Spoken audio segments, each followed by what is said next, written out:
आज है 29 दिसंबर 2025। अस्सलाम वालेकुम मेरे दोस्तों, सज्जनों और बेलियों। हमने जो कंपोस्ट बनाने के लिए रखी थी उसकी क्या प्रोग्रेस चल रही है, कहाँ तक वो डिकम्पोज हो चुकी है, इसके ऊपर मैं वीडियो बना नहीं पा रहा था। मैंने सोचा था इसी ड्रम के अंदर ये सामान पड़ा रहेगा और डिकम्पोज होता रहेगा, बस डंडे की मदद से मैं इसको हिलाता रहूँगा क्योंकि मेरे घुटने में मसला हो गया था। मेरे लिए चलना फिरना उठना बैठना मुश्किल हो गया था। तो 5 दिसंबर वाले दिन मैंने पार्ट 3 बनाया था और उसके अगले दिन ही मुझे दर्द शुरू हो गई मेरे घुटने में। 2 दिन इंतज़ार किया लेकिन कुछ नहीं हो पाया। फिर मैंने इसका पार्ट 4 अपलोड नहीं किया और मैंने क्या किया, जो कचरा हमारा इस ड्रम के अंदर पड़ा हुआ था वो सारे का सारा मैंने इस ड्रम के अंदर डाल दिया और डंडे की मदद से इसको हिला दिया, बाहर नहीं निकाला, मिक्सअप नहीं किया और पार्ट 4 नहीं बना पाया। कल मैंने पोल लगाया था 3 टॉपिक्स पर, किस पर सबसे पहले वीडियो बनाएं, तो सबसे ज़्यादा वोट आए कंपोस्ट के ऊपर, तो इसलिए कंपोस्ट के ऊपर आज का पार्ट आ गया। अब मेरा घुटना काफ़ी हद तक बेहतर है। अब हम देखते हैं 24 दिन गुजर गए हैं तो इसके अंदर का हाल क्या है। सारे कचरे को हम बाहर निकालते हैं। मैंने ईंटें इसके ऊपर इसलिए रख दी क्योंकि बिल्ली आती है, ढक्कन को हटाती है और उसके बीच में चली जाती है, इसलिए मैंने ज़्यादा वज़न इसके ऊपर रखा ताकि बिल्ली इसको हटा ना सके। और हवा की वेंटिलेशन के लिए ये थोड़ा सा गैप रखा है। अभी बहुत ज़्यादा ठंड हो रही है, धुंध भी बहुत ज़्यादा हो रही है। धुंध आ रही है इस साइड से, देखिए ये सारी धुंध आपको दिख रही होगी कैसे उड़ती हुई हमारी तरफ आ रही है। मुंह से खूब गरम गरम धुएँ निकल रहे हैं। तो इसको मैं हटा लेता हूँ और ये जो लिक्विड निकल रहा है इसको मैं वक्त के साथ साथ इस्तेमाल करता रहता हूँ। जब छत पर आता हूँ तो ये लिक्विड इस्तेमाल हो जाता है, मिट्टी में चला जाता है। तो देखिए अभी काफ़ी हद तक ये ब्राउनिश कलर में बदल चुकी है। और ये वाला ये मूली के पत्ते हैं आई थिंक, तो मूली के पत्ते भी उगना शुरू हो रहे हैं यहाँ पर दोबारा से। कुछ आलू के छिलके अभी भी मुझे सही सलामत ही दिख रहे हैं क्योंकि सर्दी के दिन में बैक्टीरिया और फंगस की एफिशिएंसी बहुत स्लो हो जाती है और इंसेक्ट का अटैक भी बहुत ज़्यादा स्लो हो जाता है, इसलिए डिकम्पोजिशन में काफ़ी देरी हो जाती है। चलिए इसको मैं बाहर निकालता हूँ।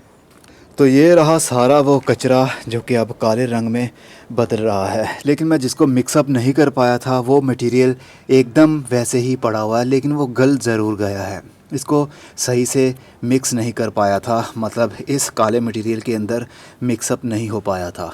कचरे को बाहर निकालता तो ही वो मिक्स हो पाता। तो अब रिज़ल्ट आपके सामने है। अब मुझे थोड़ी स्ट्रॉन्ग बदबू भी महसूस हो रही है क्योंकि अब इसके अंदर कीड़े भी आ रहे हैं, मक्खियाँ भी आ रही हैं, लेकिन ये नेचर का हिस्सा है। मक्खियाँ आ जाएं, सुंडियाँ पैदा हो जाएं, कोई डरने की ज़रूरत नहीं है। जैसे जैसे ये डिकम्पोज होंगे वैसे वैसे वो लार्वा जो इसके अंदर पैदा होंगे वो भी मर जाएंगे और एक टाइम आएगा वो भी खाद का हिस्सा बन जाएंगे। इस तरह आपकी कंपोस्ट कुदरती तौर पर बहुत स्ट्रॉन्ग बन जाती है क्योंकि इस दुनिया में जो भी चीज़ ज़िंदा है उसके अंदर कोई ना कोई एलिमेंट ज़रूर पाया जाता है। ज़िंदा चीज़ें तो अलग से, पत्थर के अंदर भी कैल्शियम, मैग्नीशियम, सल्फ़र वगैरह मौजूद होता है। तो हर चीज़ जो कि कुदरती है उसके अंदर कोई ना कोई एलिमेंट, किसी में ज़्यादा होगा, किसी में कम होगा, किसी में मल्टीपल एलिमेंट्स मौजूद होंगे जो सब इस्तेमाल के काबिल होते हैं। बस इस्तेमाल के काबिल इसको बनाने वाला इंसान नहीं है, वो है माइक्रो ऑर्गेनिज़म। बैक्टीरिया और फंगस और कीड़े मिलकर इस सारी चीज़ों को डिकम्पोज करते हैं और अवेलेबल फॉर्म में लेकर आते हैं। अवेलेबल फॉर्म कौन सा?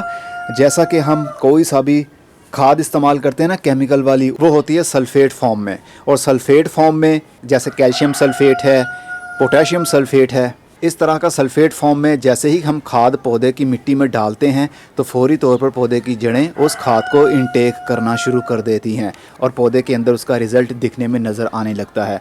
तो कंपोस्ट के अंदर अभी ऐसा नहीं है। जब तक ये फुली डिकम्पोज हो नहीं जाती, इसके अंदर से अर्थी स्मेल, ज़मीन मिट्टी जैसी स्मेल आने नहीं लगती, ये सारे का सारा मटेरियल ब्राउन कलर में और काले रंग में बदल नहीं जाता, पाउडर फॉर्म में बदल नहीं जाता, तब तक ये डिकम्पोज नहीं हुई होगी।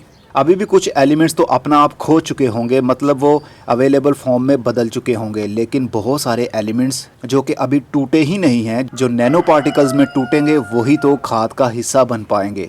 तो ये अंडे के छिलके भी ज़िंदा हैं, मतलब साबुत हैं, और ये वाला कचरा जो गल गया है ये भी अभी साबुत है।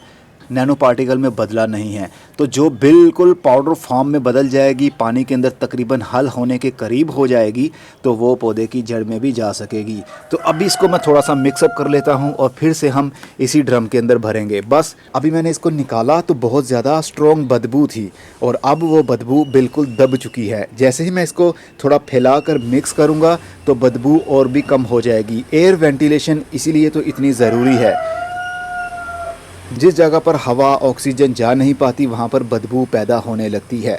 इसलिए हर 7 दिन के बाद इसको निकालना है, मिक्सअप करना है और फिर से इस ड्रम के अंदर भर देना है। अगर परमानेंट इसी ड्रम के अंदर पड़ा रहेगा ये कचरा तो बदबू आकर आपका नाक सड़ जाएगा या फिर सड़ जाएगी। अरे ये क्या मिसाल दे दी मैंने। तो चलिए मैं इसको मिक्स कर लेता हूँ। सभी मिक्सचर को मैंने अच्छे से मिक्स कर दिया।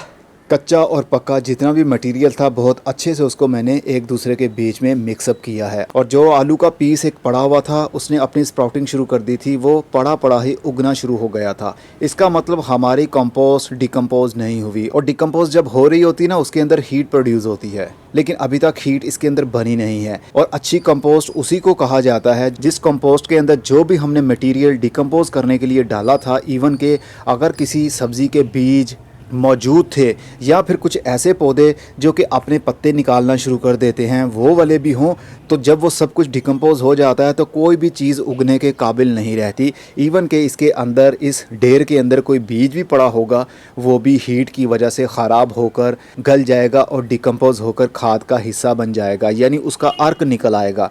तो कंपोस्ट अच्छी वही मानी जाती है जो पड़ी रहे लेकिन उसके अंदर कोई भी चीज़ यानी जो पहले से पड़ी हुई थी वो उग ना पाए। तो इसका मतलब आपकी कंपोस्ट बहुत अच्छे से डिकम्पोज हो चुकी है। अब उसको आप फर्दर अपनी मिट्टी में या फिर पौधों के लिए इस्तेमाल करना चाहें तो कर सकते हैं। लेकिन अगर इस कंपोस्ट के अंदर पड़े पड़े पुरानी चीज़ें उगती रहेंगी, घास उगती रहेगी, तो समझ जाइएगा अभी आपकी कंपोस्ट डिकम्पोज होना बाकी है, वो फुली डिकम्पोज नहीं हो पाई। अब सर्दी के दिन शुरू हो चुके हैं और कंपोस्ट सबसे ज़्यादा जल्दी से किस मौसम में बनती है? गर्मी के मौसम में। जब टेम्परेचर 30 से 35 डिग्री के बीच में रहता है तो बहुत अच्छे से डिकम्पोजिशन का काम चलता रहता है और जल्दी ही कुछ ही महीनों के अंदर अंदर आपका बड़ा सा ढेर भी खाद में बदल जाता है। सारा कुछ ब्राउनिश हो जाता है, पाउडर फॉर्म में बदल जाता है, गल जाता है। और फिर जब हमें लगता है कि हमारी कंपोस्ट अब डिकम्पोज हो रही है तो फिर हम पानी देना कम कर देते हैं। जैसा कि अभी मैं इसके अंदर और पानी ऐड नहीं करूँगा। मौसम ठंडा है, इसके अंदर नमी बनने की वजह से कोई भी मॉइस्चर हमारा हवा में उड़ नहीं रहा, वो सारे का सारा इसके अंदर स्टोर है और कतरा कतरा करके जो हमारा अभी मटेरियल डिकम्पोज नहीं हुआ उसमें से मॉइस्चर के कतरे निकलते रहते हैं, अलग बर्तन के अंदर आकर जमा होते रहते हैं। जब कतरे निकलना बंद हो जाएंगे तो इसका मतलब इसके अंदर मॉइस्चर लेवल कम हो रहा है। अगर तो ज़रूरत पड़ी हमारा मटेरियल उस वक्त तक डिकम्पोज ना हुआ तो हम पानी का हल्का सा छिड़काव करेंगे। अदरवाइज़ अब मुझे नहीं लगता कि मुझे और पानी डालने की ज़रूरत पड़ेगी। ये मटेरियल अपनी ही इस नमी के अंदर पड़ा पड़ा डिकम्पोज हो जाएगा, क्योंकि अगर ये 100 किलो मटेरियल था ना तो इसके अंदर तो 70% सिर्फ पानी ही मौजूद था।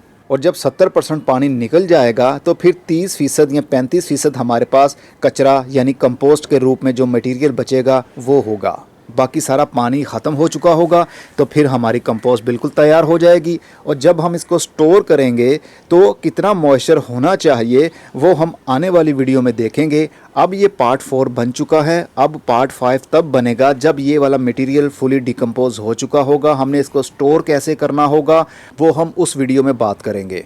अगर हमने डे 1 पर ही सारा मटेरियल यानी जितना कचरा मैं एक हफ्ते के बाद भी डालता रहा हूँ वो ना डालता, फर्स्ट टाइम ही मैं डाल देता, तो फिर काफ़ी हद तक ये मटेरियल एक जैसा ही काला काला दिखता, कोई कच्चा है कोई पक्का है ऐसा ना दिखता। तो कोशिश यही करनी है आपने कि एक बार ही जितना मटेरियल हो सके उसको मिक्स करके ड्रम के अंदर भर लें। इसी तरह के छोटे छोटे से काफ़ी सारे आपके पास ड्रम्स होंगे तो उनके अंदर अलग अलग कचरा भरा होगा तो वो जल्दी डिकम्पोज होते हैं। बजाय इसके कि आधा कच्चा फिर से हमने नया डाल दिया, फिर अगले हफ्ते फिर से नया मटेरियल डाल दिया, इस तरह डिकम्पोजिशन काफ़ी लेट हो जाती है, जैसा कि मेरी भी हुई। लेकिन कोई बात नहीं, इससे ये चीज़ ख़राब नहीं होती।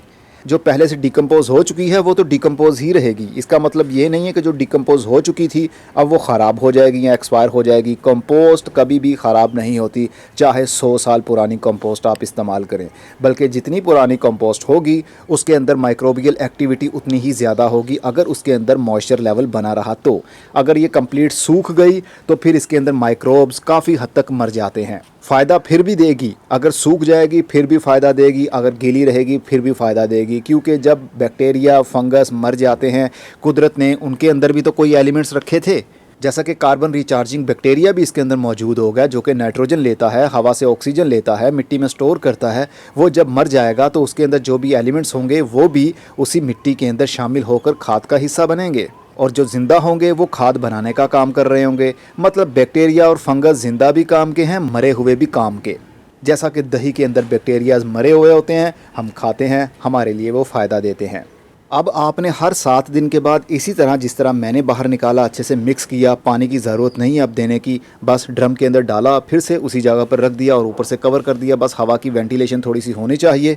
फिर अगले 7 दिन के बाद इसी तरह बाहर निकाल कर हम करेंगे। मैं इस तरह डिटेल के साथ इसलिए बता रहा हूँ क्योंकि अब मैं पार्ट 5 तब बनाऊँगा जब ये हमारा काम कंप्लीट हो चुका होगा, क्योंकि हर हफ्ते आपका टाइम वेस्ट करने की ज़रूरत नहीं है, क्योंकि यही काम अगले हफ्ते मैंने करना है। कोई नया मटेरियल या कोई नई चीज़ तो मैंने डालनी नहीं है। जब ये मेरी नज़रों में बिल्कुल रेडी हो जाएगी तब पार्ट 5 बनाकर, फाइनल पार्ट बनाकर अपलोड करूँगा, उससे भी काफ़ी आपको नॉलेज मिल जाएगा। चलिए, अब ये थोड़ा लंबा काम है, उसके अंदर भरना है। ये तो पहले से आपने प्रोसेस देख लिया है, पार्ट 1 में भी, पार्ट 2 में भी और पार्ट 3 के अंदर भी इसी तरह देखा आपने कैसे कैसे मैंने इसको ड्रम के अंदर भरकर रखा।